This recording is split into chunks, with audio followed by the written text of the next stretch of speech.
menaruh perhatian kepada orang-orang miskin. Yesus menaruh hatinya atau kasihnya juga kepada orang-orang miskin. Lalu kepada orang kaya, Yesus berkata bahwa orang kaya susah masuk surga. Nah, Yesus bilang begitu.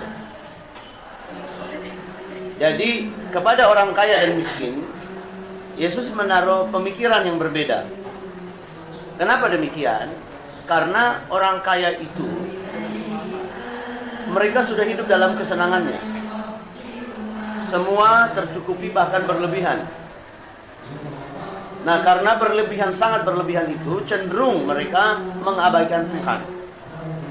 Cenderung mereka merasa bahwa mereka bisa membeli segala hal dengan uang. Bahkan mereka bisa beli nyawa manusia dengan uang. Makanya kadang-kadang kita biasa nyindir kan sama-sama orang kaya emang bebas, ya kan? Tetapi perhatikan begini, orang yang takut Tuhan, dia nggak pernah membeda-bedakan orang karena harta. Dia tidak pernah mengukur orang karena fisik. Dia tidak pernah mengukur orang karena apa yang dia miliki. Dia ketemu siapa saja tetap hatinya rendah. Dia ketemu orang yang miskin, dia ngobrol, dia bersahabat. Dia ketemu orang kaya, dia ngobrol, dia bersahabat. Dia ketemu orang yang setengah kaya, setengah miskin, dia ngobrol dan bersahabat. Saya kan pernah punya teman seperti itu. Seorang bapak yang senior, luar biasa orang ini. Anaknya kaya-kaya, menantunya kaya-kaya. Apa saja dia bisa punya. Jemaatnya kaya-kaya. Tapi dia ketemu saya yang sederhana itu, dia salam saya dan dia ngobrol dengan saya seperti saya itu sudah ketemu dengan dia bertahun-tahun. Saya dalam hati, orang ini hebat banget. Saya tidak mampu seperti orang ini. Kaya luar biasa. Dia mau makan apa, mau kemana saja dan sebagainya, dia bisa buat. Seperti itulah ciri orang-orang yang mengenal Tuhan. Dengan siapa saja, bagaimana saja, tetap santai sama kita. Dia tidak bisa membedakan orang cuma karena dia bawa mobil atau dia tidak bawa mobil. Nah, karena orang kalau sekarang, kalau orang bawa mobil mewah, udah tiba-tiba udah disembah aja. Datang itu sambutannya berbeda, benar nggak? Oh haleluya, apa kabar Pak? Wah. Tapi kalau yang miskin datang, oh udah datang. Makan. Kayak orang miskinnya nggak pernah makan. Nah, Alkitab menyarankan kepada murid dalam Kisah Para Rasul ini, menyarankan agar ada pelayanan khusus kepada orang miskin. Mereka harus dihormati dan dihargai selayaknya. Nah, sekarang itu manusia tuh kayak gini. Mereka itu lebih sayang binatang daripada sayang manusia. Harga makanan binatang mahal banget. Ngasih ke orang nggak mau. Jadi binatang dimanusiakan, manusia dibinatangi. Kadang-kadang nggak make sense buat otak saya karena begini. Anjing saya potong, saya makan. Bodoh amat sama anjing. Yang saya nggak boleh makan adalah manusia. Babi saya potong, saya makan. Kucing saya potong, saya makan.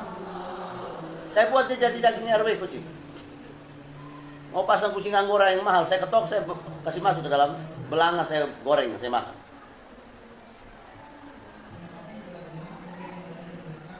Tapi kepada manusia, hormat kita harus ada, kasih kita harus ada.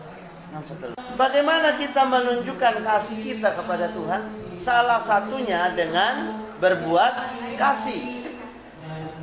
Yesus bilang sama orang-orang itu bilang begini.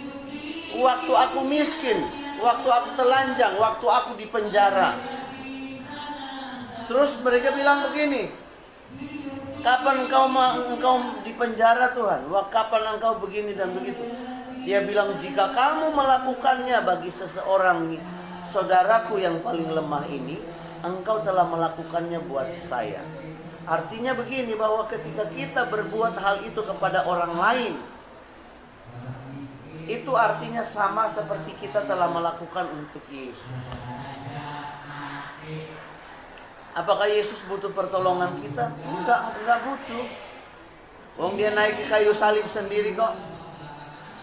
Dia menerima penderitaan yang harus dia terima sendiri kok untuk kita.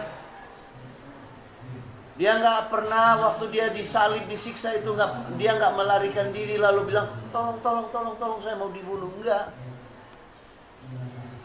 Bahkan dia bilang dia berdoa bahwa Tuhan ampunilah mereka karena mereka tidak tahu apa yang mereka perbuat. Nah, jadi itu bukti kasih. Bukti kasih kita kepada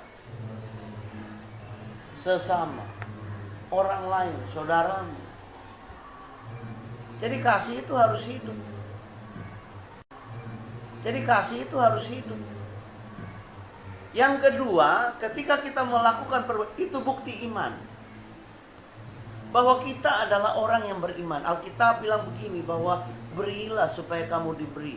Berilah lebih dulu supaya kamu diberi. Berkati lebih diberkati memberi daripada menerima. Itu bukti kita beriman. Satu kali ada seorang wanita datang ke bait Allah membawa persembahan. Cuman 2 peser. Ada seorang kaya datang bawa uang terlalu banyak ditaruh di peti persembahan. Lalu seorang wanita janda tua datang dan menaruh 2 peser di sana. Lalu Yesus bertanya kepada murid-muridnya, siapakah yang memberi paling banyak? Murid-muridnya bilang, wah yang ngasih yang banyak itu. Yesus bilang enggak. Wanita yang kasih 2 uang itu. Kenapa? Dia memberikan seluruh nafkahnya, makannya hari itu untuk Tuhan. Jadi dia memberi dari apa yang harus dia makan. Itu hebatnya. Jadi harusnya dia makan hari itu dengan 2 uang itu. Tetapi karena dia harus memberi untuk Tuhan, dia taruh untuk Tuhan.